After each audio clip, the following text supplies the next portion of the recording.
pagi juga Bunia, saya Natania Levina, NIM 18045. Hari ini saya akan mempresentasikan mengenai hambatan memasuki pasar oligopoli.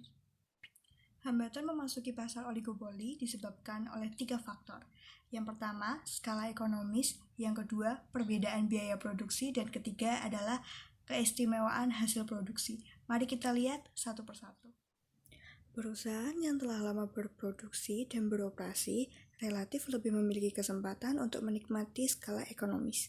Hal ini dikarenakan untuk memperbesar produksinya, perusahaan lama cukup menambahkan produksi yang sudah ada, sehingga sangat memungkinkan untuk menurunkan biaya produksi.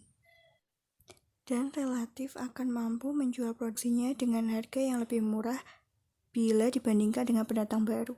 Hal ini dikarenakan pada mulanya, luas pasaran barangnya hanyalah sebagian kecil dari perusahaan lama, sehingga biaya produksi per unitnya lebih tinggi daripada perusahaan lama.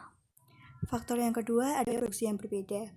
Biasanya, pada setiap tingkat produksi, biaya produksi per unit yang harus dikeluarkan perusahaan baru lebih tinggi dari yang dikeluarkan perusahaan lama.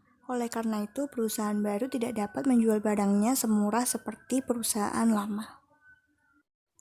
Berikut adalah faktor yang menimbulkan perbedaan biaya produksi. Yang pertama, perusahaan lama dapat menurunkan biaya produksi sebagai akibat pengetahuan mengenai kegiatan memproduksi yang dikumpulkan dari pengalaman masa lalu.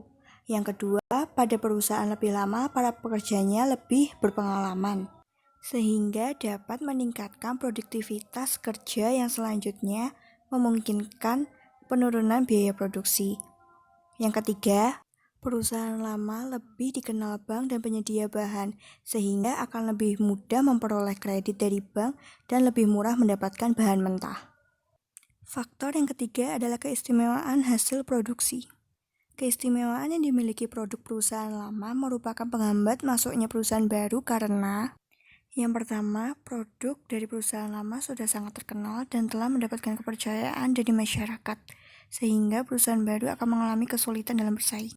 Yang kedua, jika barang yang diproduksi rumit dan memerlukan modal yang besar dapat membuat perusahaan baru kalah bersaing jika tidak dapat mengetahui cara-cara membuat mutu barang yang diproduksi perusahaan baru seimbang atau dapat mengalahkan perusahaan lama.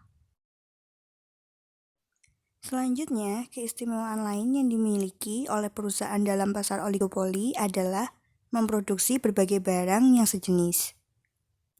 Namun, seringkali perusahaan memproduksi suatu barang dalam bentuk dan sifat serta mutu yang sangat berbeda.